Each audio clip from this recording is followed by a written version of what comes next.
विनय, जय भीम, जय शिवराय, जय संविधान. मी आयुष्यमान संदीप जाधव, प्रज्ञा सूर्य सामाजिक संस्थेच्या वतीनं आज काँग्रेसच्या महिला पदाधिकाऱ्यांनी जो इथं एक दिवसीय धरणे आंदोलन उपोषण आयोजित केले, या आंदोलनाला जाहीर पाठिंबा देण्यासाठी खरं तर आलो होतो.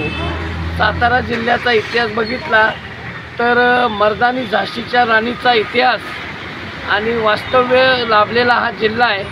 या जिल्ह्यात महिलांवरच अत्याचार होतोय ही एक जिल्ह्याला शरम आणणारी बाब आहे आणि प्रशासन मात्र त्याकडं हेतुपुरस्पर डोळेझाक करते, याचाही खेद वाटतो.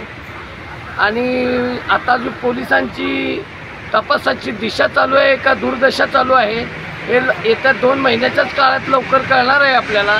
कारण की शासनाचा माफ करा, सत्ताधाऱ्यांचा घरघडी असणारा घनश्याम सोनवणे हाच तिथं नेमका तपास अधिकारी कसा नेमला जातो, ज्याची बदली 2-1 वर्षापूर्वीच व्हायला होती.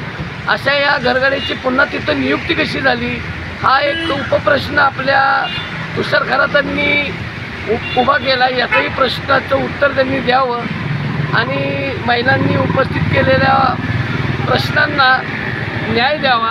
आमच्या संपदाताईला न्याय द्यावा, आमच्या चिमुरड्या आर्याला न्याय द्यावा, एवढीच मागणी करतो आणि थांबतो. जय भीम, जय शिवराय, जय संविधान.